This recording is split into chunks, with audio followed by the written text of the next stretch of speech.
Hi, welcome to Astrobabble. I am Donna from Donna B Astrology. And I'm Linda from Scallywag Astrology.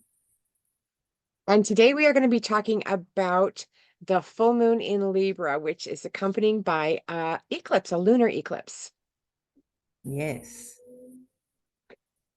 And it's going to fall on March 25th, 2024 at 5 degrees, 7 minutes of Libra.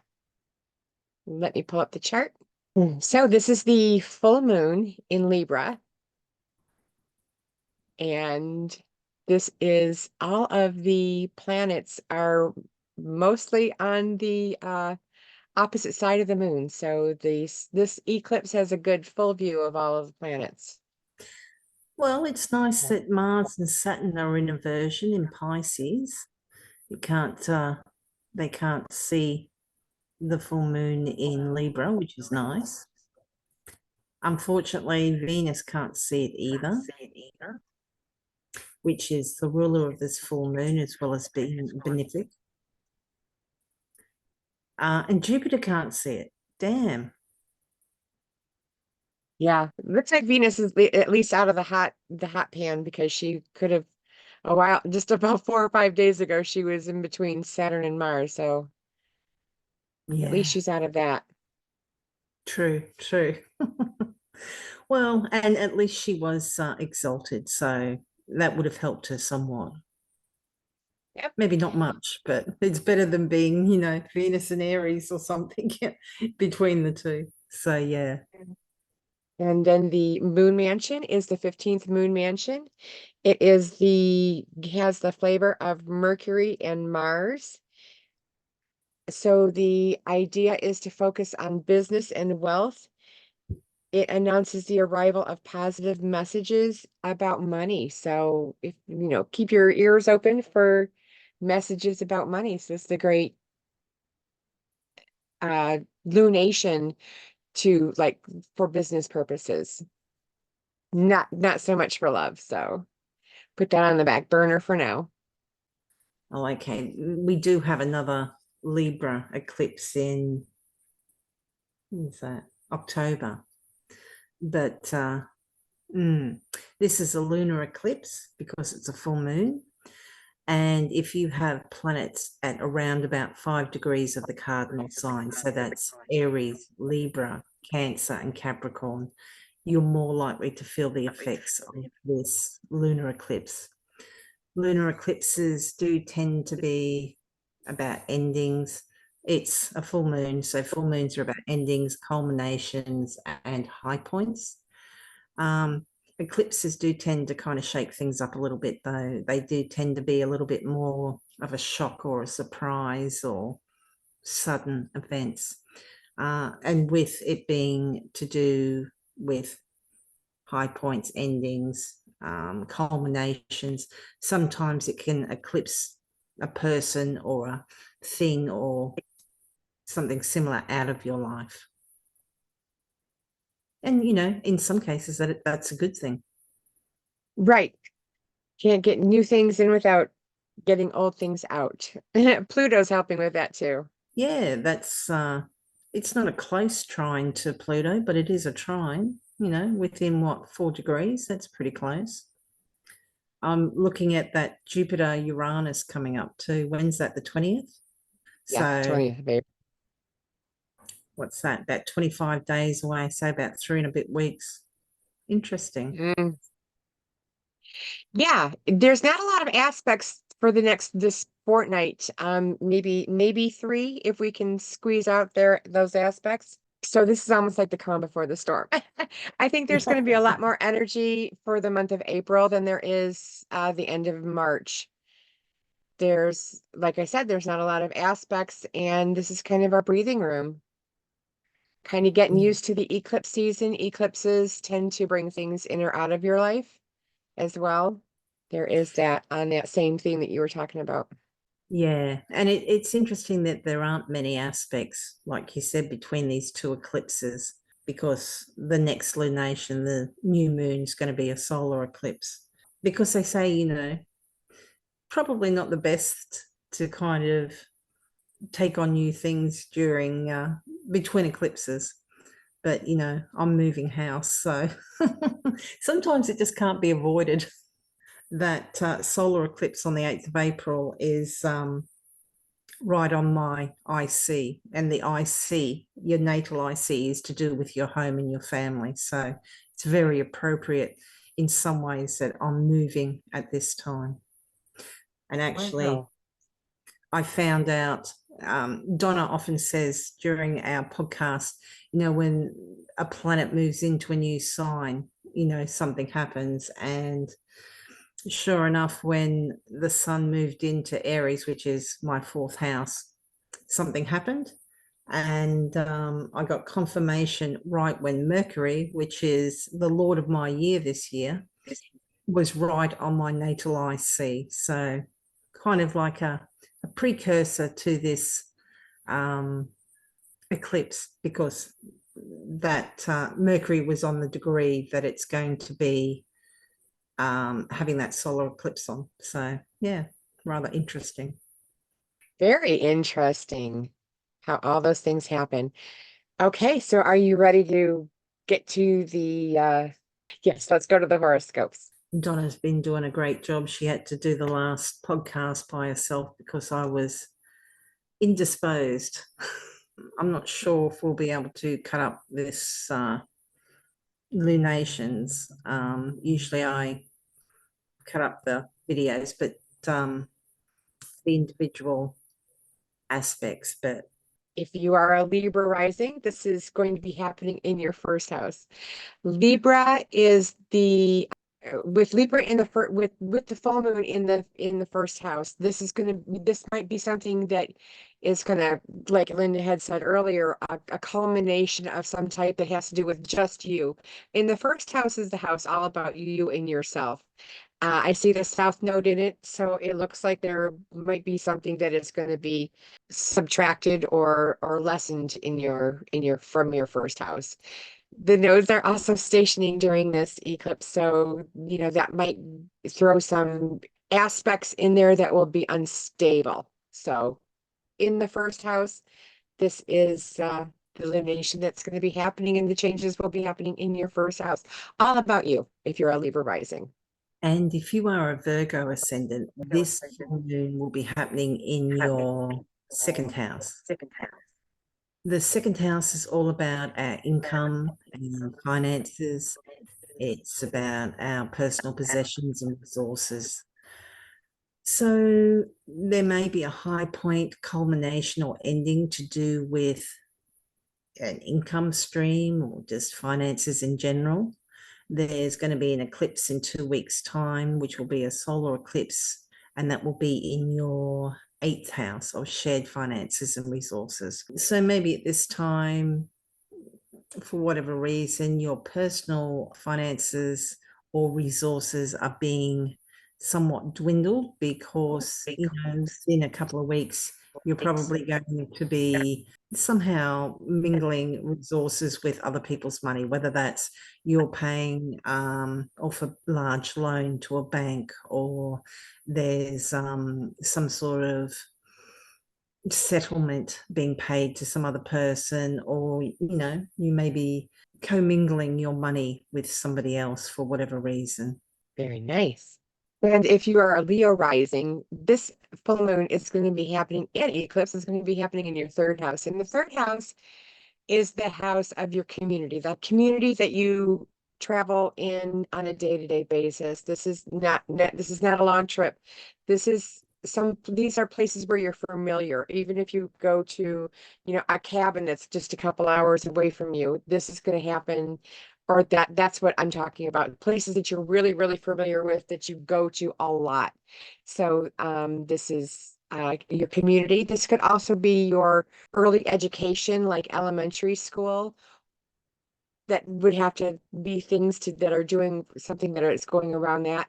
Or this could be something that has to do with like your family, your brothers and sisters, as well as cousins, aunts, and uncles.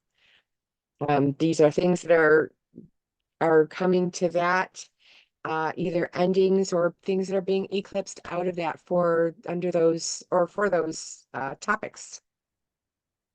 third house topics. It could even be your car. It's short transportation. So that is the where that might show up in your life if you are a Leo rising. And if you are a Cancer ascendant, this full moon is happening in your fourth house. The fourth house is all about our home and family, particularly our parents. It's our living situation, it's our history, ancestry, and real estate matters. So there may be a high point, ending, or culmination to do with one of these subjects. So, for example, it may have nothing to do with you. It may be something involving your parents. It could be that you're leaving home or moving home. It could be something to do with your heritage. Maybe you learn something. Maybe something comes to light because the full moon, it's a bright light. This is an eclipse. We were talking earlier about it can eclipse things in and out of your life sometimes. This could be something coming to light to do with your family heritage, perhaps, for some people.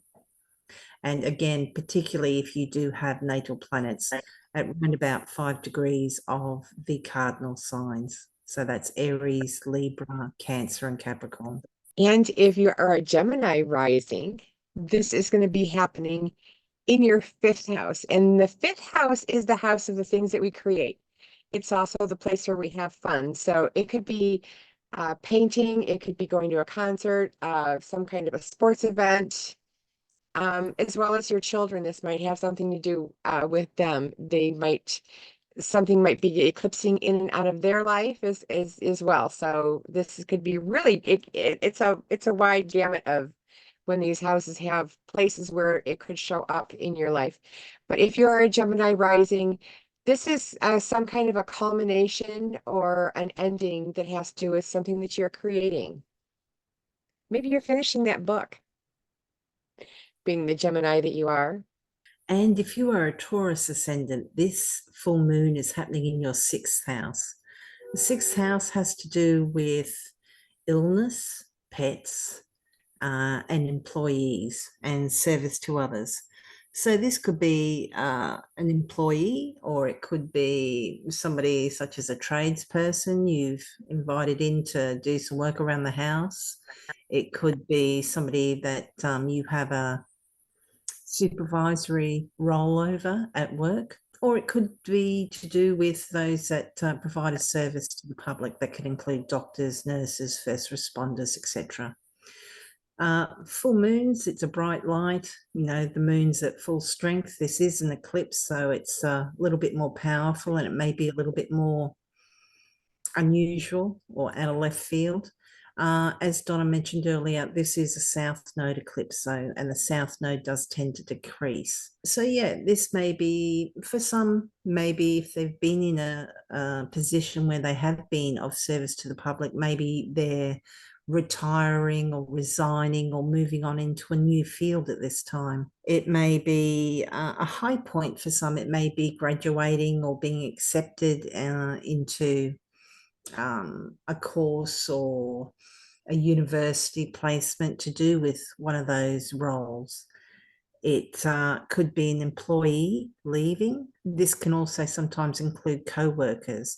So maybe there's somebody that you've worked with for a long time or even a short time, but you had no idea that they were looking for another job, or suddenly their husband or partner or wife or whoever is like, oh, we're moving to Germany, so off they go, and it's just like, oh, well, that came out of left field, so. Or in the case of illness, as it is a full moon and it is a south node, it would be really nice if there has been some issue with health, that this was decreasing that, the full moon illuminating what the problem is, and then decreasing it. But there's a lot going on with the eclipses. It's always, well, it's usually over 2 houses.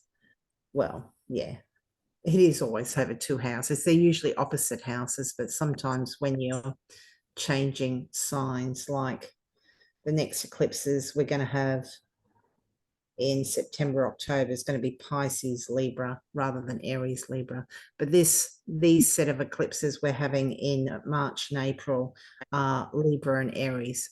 So for our Taurus ascendants, there is a little bit going on in the Aries house, which is the 12th house of our undoing. You got the Sun and Mercury there, along with Chiron too. So Definitely watch out for it. yeah, but I mean, all the planets move through. Well, our 12th houses eventually doesn't mean we're all gonna fall into a pit, but sometimes it can be just working behind the scenes or whatever. Now that sounds more about what I'm going through. I'm a Taurus rising, so Yeah. so what am I looking forward to? But yep, we're working behind the scenes, that's for sure. All right, Mm. thanks. Moving on. If you're an Aries rising, this full moon is going to be happening in your seventh house. The seventh house is the house of the other, the one other. It could either be a romantic partner as well as a business partner or even a doctor. You finally got that doctor's appointment. You can get in. This is the culmination of, so, you might be very happy that you're able to, get in and for an appointment with this one particular person, whether it's a doctor, a hairdresser, whatever. It's somebody who you're trying to get a one-on-one appointment with. So this is hopefully it'll be coming to fruition for that. And you can get some movement going on with the one-on-one other person relationships. And if you are a Pisces ascendant, this full moon is happening in your 8th house. The 8th house is other people's money. So this can include things like inheritances, loans, debts, taxes, insurances. So there may be a high point, culmination, or ending to do with these matters. In a couple of weeks' time, you're going to have a new moon solar eclipse in your 2nd house of your personal finances and resources. So, yeah, there could be, as I said, an inheritance. Maybe there's a loan that you've been applying for and it comes through at this time. It is with the South Node, so maybe it's not as much as you anticipated. Maybe you're not approved for as much as you thought, or if you were in for an inheritance, maybe there's much more fees come out of it, or it needs to be shared with more people than you realized, or it's just less than you expected, perhaps. But yeah, it could be something like you've going through a divorce or something similar, and this is a time when an agreement's reached on how you're going to settle your joint finances. Yeah, it could be joining together with a partner for whatever reason, pooling your resources together. And it can also be the partner's money too. It may not have anything to do with you. Maybe this is something happening to a partner, whether that's a business partner or a romantic partner, and their finances. Very nice. And if you're an Aquarius rising, you have Pluto in your first house. So you're going through a lot of changes now. This full moon should help you uh, have that culmination. The full moon is going to be happening in your ninth house. This is the house of spirituality as well as legal matters. Could also be publishing or higher education. Those are the themes that this house represents. With the full moon in there, we're culminating.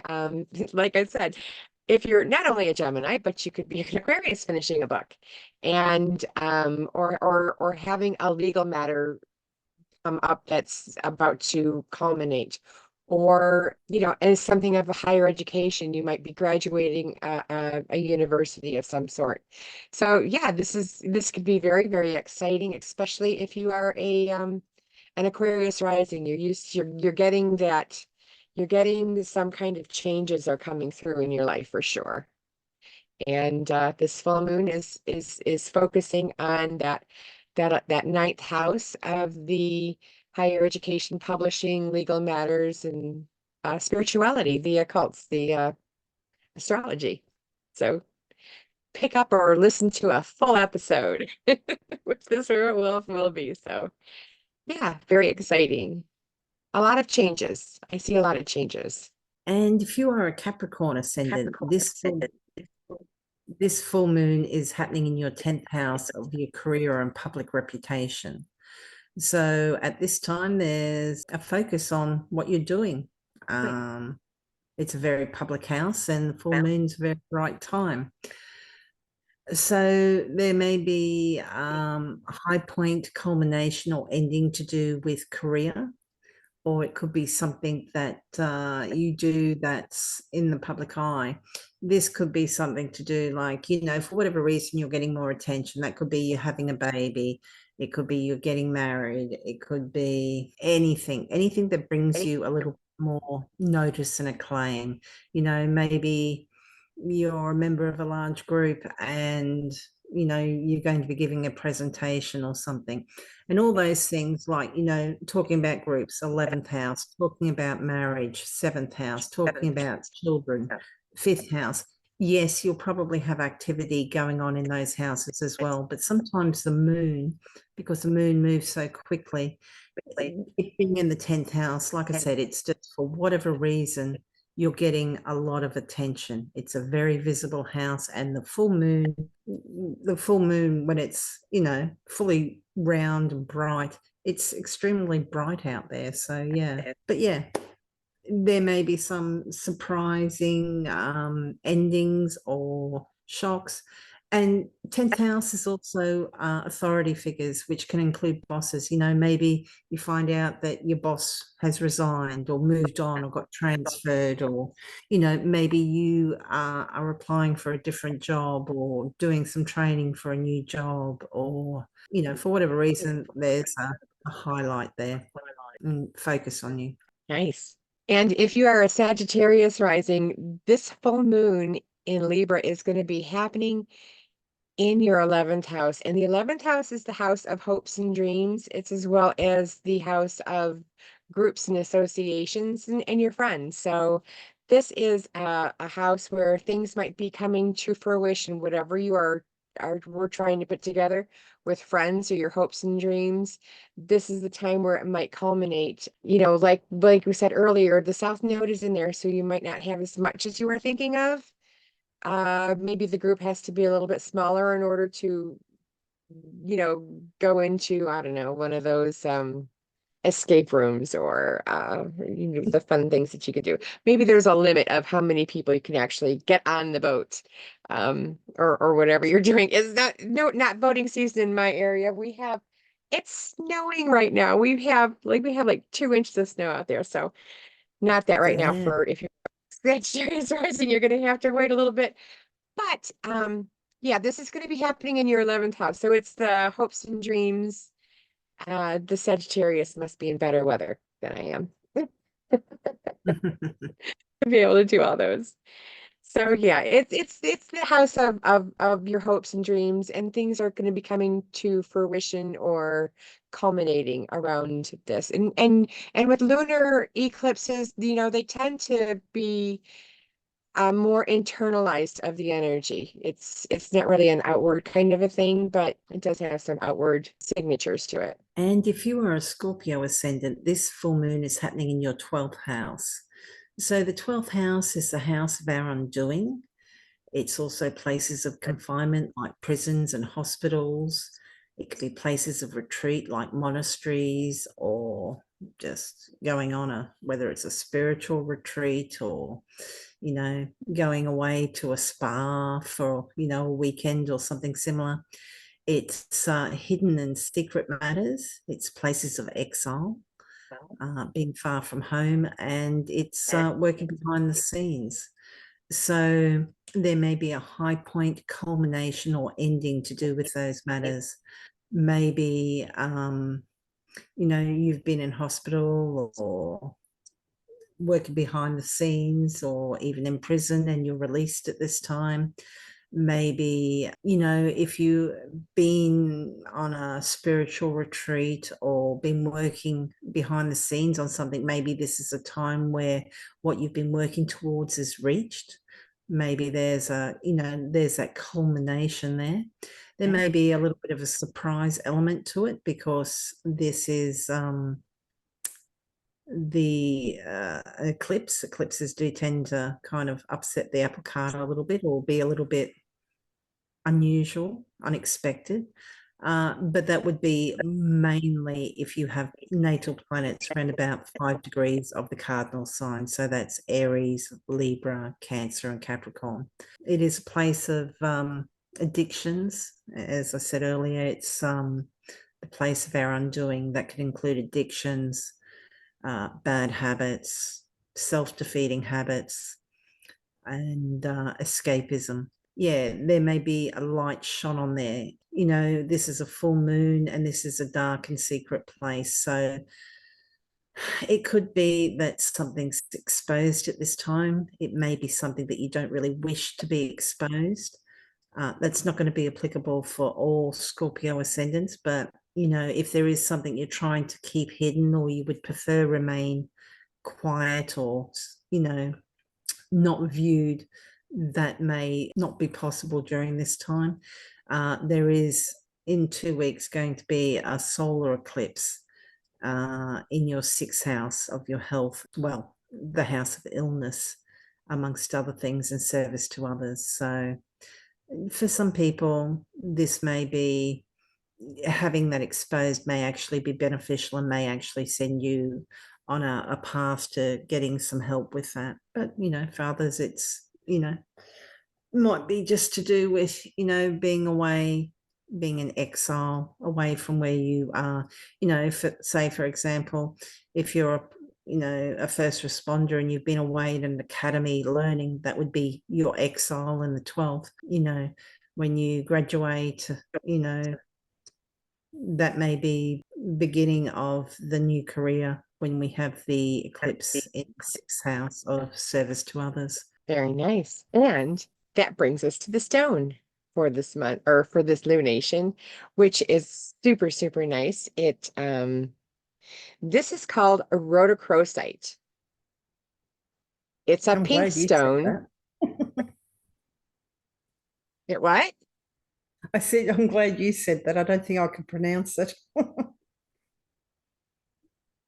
It's rhodochrosite.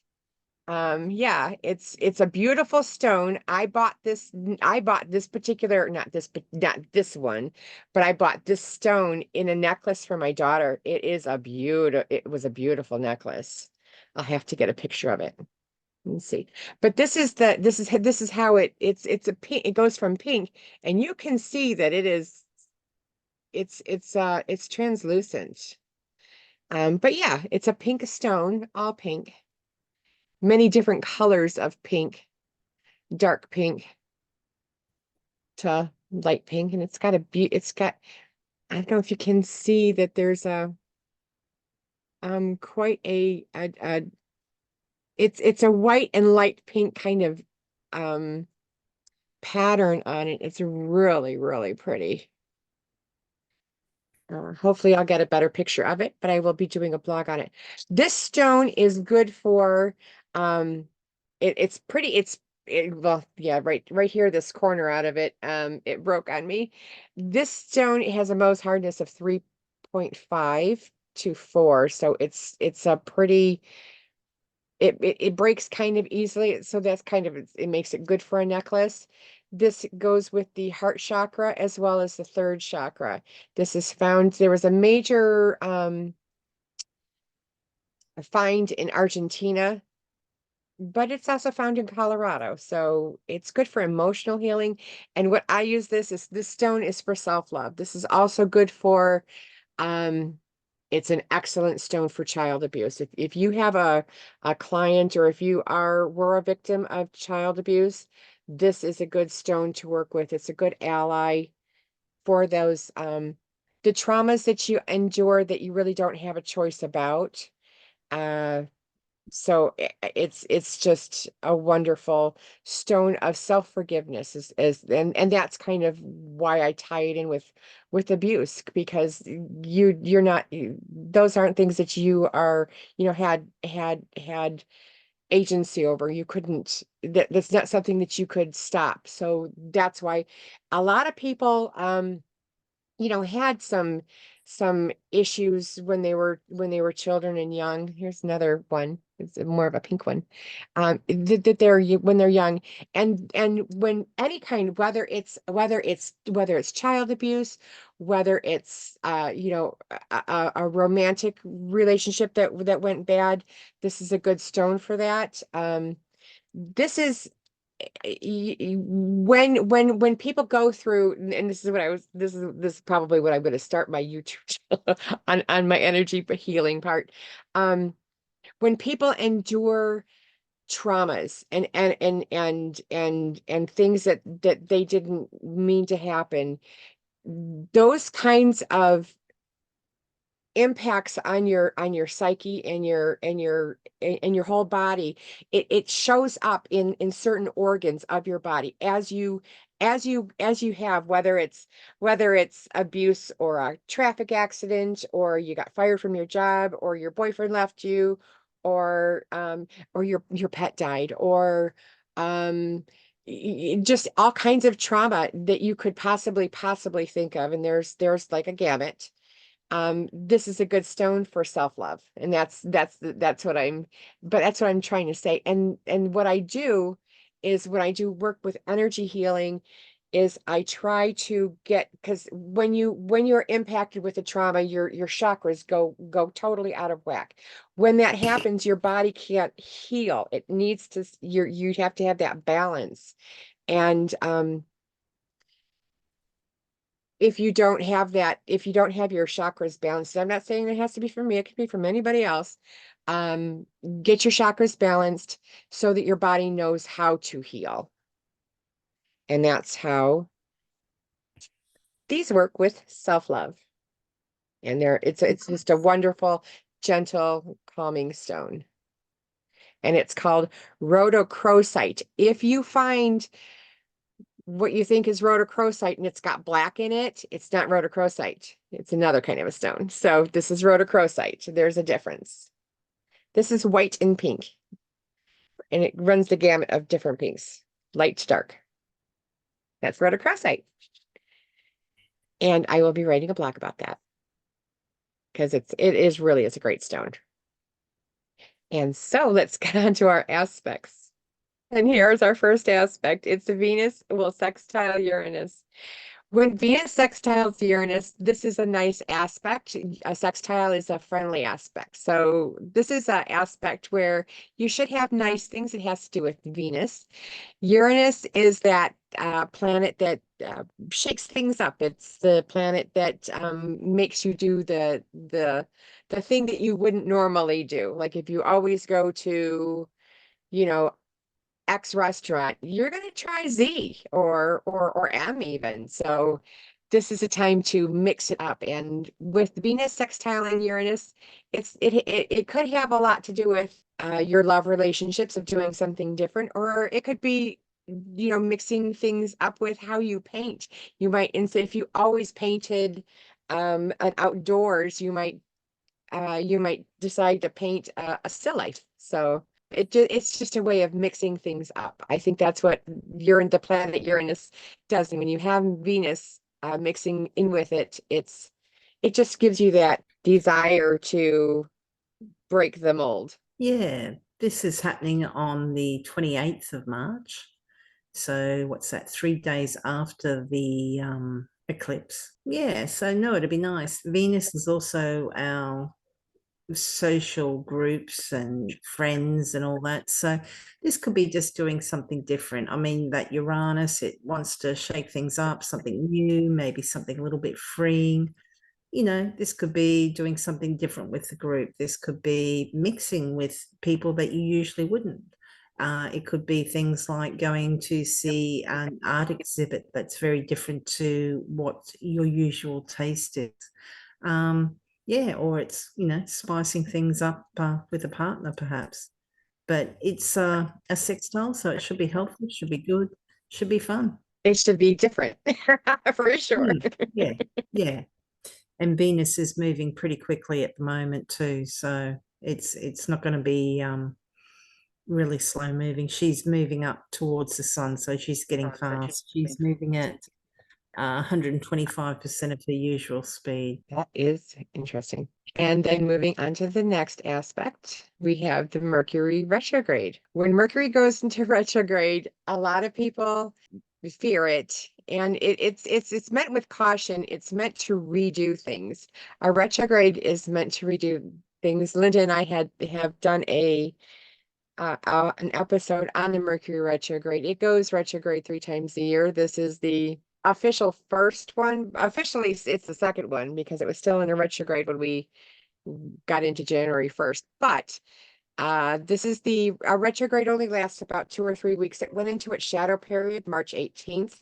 So that's how we can understand that things are going to kind of need to be readdressed around this house of Aries, whatever house is in Aries, that's very well might be where it shows up. But when Mercury goes into retrograde, it kind of blows up and makes things move in a way that they normally don't. This can be a trigger for, on the personal level. This could be miscommunication, like let's meet at a certain place to a theater, and that communication is, the wrong day or the wrong time. This could also be a delay in travel plans. This could also be, a time when you want to refocus and re go over something that you have done. And this is the time to do it. If anything with Mercury retrograde is the time to redo something. That's what they're asking you to do. It also is, I have to say this, when Mercury has that retrograde thing, a lot of times catastrophes happen. It kind of signals that. And especially when the nodes are stationing as well, it's an unstable time. So this could be very, very unstable. There's not a lot of aspects in these 2 weeks, but with Mercury going retrograde, this just adds to, for everybody. This is going to last for about 3 weeks, and this is going to be a little bit of instability for sure. Yeah. So Mercury is going to retrograde back to 15 degrees of Aries. And if you can see the chart here, that's right where the North Node is at this time. So that's interesting. We're between eclipses, which does tend to be a little bit of an unstable energy in general. The shadow period lasts from the 18th of March, like Donna said, to the 13th of May. So when we talk about the shadow period, it just kind of extends that time where you can expect some hiccups and snafus. Just, like Donna said, miscommunications, delays, misunderstandings. And sometimes it will be worse than others. I mean, if I remember correctly, the last Mercury retrograde really beat me around the head. This one, I've had a few Mercury retrograde stuff with from the 18th of March. Like today, I was over at my parents'. I left my phone there and didn't realize it till I got to somewhere else, and it was no big drama. It was no drama, but it was just like, yeah, of course. It's Mercury retrograde. But it will affect some people more than others. If you know all about progressions and that, and Donna and I have done a video on progressions, not secondary progressions, annual perfections. If Mercury is the lord of your year this year, like for example, this past year, I've had Mercury as my lord of the year. So Mercury retrogrades did tend to impact me a little bit more. And not all three of them. The last one, the previous one over Christmas and that was quite significant. Sometimes you'll feel them more than others. If they're making contacts with your natal planets, you're going to feel it more. Yeah, so we can get ready for that one. And then, so the next aspect that we are going to have is going to happen on April 5th. And that is when Venus moves into Aries, and she's moving out of the house that she was exalted in into a house where she's not comfortable. And she's, she does not like to be in the house that Mars is in. per se. So this is she is in detriment here, and she's just not happy. She does not have any aspects to other planets, so Mars can't even help her. And Mars is her landlord for right now, so that's not even helpful. Yeah, I mean, as Donna said, she's gone from being exalted to, living with the drill sergeant. So yeah, she's not in the most comfortable position. She's also coming up to have her Kazemi, or her meeting with the sun. So she's within 15 degrees. So she's becoming invisible at this point, which is often considered not the best. Interesting. The sun will be with the North Node at that time, which you would think would increase the sun. So she may feel even more hidden or overlooked or overshadowed at this time. Venus in Aries, bit of a go-getter, likes to chase, maybe gets bored a little bit easy.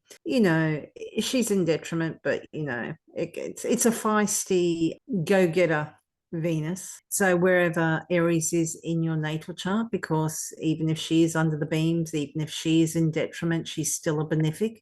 So she possibly will bring you some sort of, if not some benefit or gift, at least a little bit of easing of any issues you may be having to do with the people or topics associated with wherever Aries is in your natal chart. Yeah, for not a lot of aspects, it does seem like there's a lot of things almost daily with Mercury being retrograde and Venus now not able to help. It does seem like there's a lot of bumps that we're starting to get to.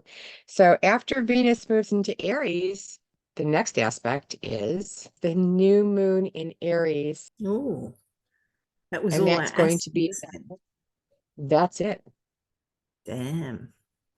It's April 8th. Now, this is the one that's the second leg of the path that makes it cross over the US, isn't it? Yes, it is. Yes. And I have a cousin works for FEMA, and I'm sure she would say if she knew about astrology, but she doesn't, but she works for FEMA, she would say this is the time of year with the storms coming in. This is the time to, have your 3 days worth of water, your 4 days worth of, 3 or 4 days worth of food and water. I'm not sure. I'll have to ask her. But it's one of those. But these are the times to take those emergency precautions for making sure that your house is stocked, that you know what you're going to do in an emergency. This would be the time to, get those kind of plans in place. This new moon is going to be happening, or the total solar eclipse is going to be happening on April 8th. And there's a lot of energy with this. And I think Linda and I will get into a, a, a, a longer conversation around this particular eclipse. I think we're going to get into a longer conversation when April 8th comes up. Yeah, There's a lot going on with this particular eclipse. I should be in my new place by then, so it should be a little bit more organized. Yeah. Yeah, so it's a shame that Mars, the ruler of this solar eclipse new moon, is in Pisces at the time, where it's not awfully strong, but it also can't see the new moon, so it can't assist it. At least Venus is with it, so that's something. Even if she is weak, she'll be still under the beams of the sun, and she's in detriment. Jupiter can't help, but Saturn and Mars can't do anything either. So what have we got? 1, 2, 3, 4 planets in Aries at that time. Interesting. It's a North Node eclipse, so that's interesting. Yeah, new moons are about new beginnings, new starts, planting new seeds. This is an eclipse. So for some, depending on what house this is, and Donna and I have done videos about lunar eclipses and solar eclipses. So if you check our YouTube channel, you'll find them there. Solar eclipses, tend to be about well, they can on occasion eclipse in new people, new events, new opportunities. So very interesting. For example, I'm moving into a new house and this new moon is right on my natal IC, which is your house and home, your family. Yeah, so if you have natal planets around 19 degrees, particularly of the cardinal signs, so that's Aries, Libra, Capricorn, or Cancer, you may feel this more than others. But it's not to say that the sextiles and the trines won't feel it either. Should be interesting. It should be. Okay. Well, until then, Linda, if you have some free time, what kind of services do you have? What are you doing? Well, Book I with her in probably about 2 weeks, then you'll have. I probably won't have any free time till after Easter, but yeah, I do offer natal readings, year ahead readings, and synastry, like romantic relationship readings. That's it. So yeah, and I'm at Scullywag Astrology. That's astrology.scullywag.com. Donna, where can people find you and what services are you offering? I am offering natal readings, year ahead readings, as well as horary and electional. I'm dabbling in medical. So if you have an event coming up and you need some electional dates for that, let me know. And I also do energy healing. I work with stones for energy healing, and you can get a hold of me at on my website at donnabastrology.com. I am working on a contact form right now. So you can get a hold of me through there and contact me for book a reading or a layout. If you have been experiencing traumas and stresses and those kinds of things, it doesn't have to be just traumas, it can be stresses as well. And, a move is very stressful. So, It is. Linda, I think I very well might have you in my sights. Yeah, get a hold of me and donnabarconsulting@gmail.com. That's it. And with that, thank you very much for watching. Watch for my blogs. They will be coming up about the stone rhodochrosite. And enjoy work for businesses within money acquiring with this moon mansion. And hang on for that solar eclipse that we're about to have. Thank you very much for watching.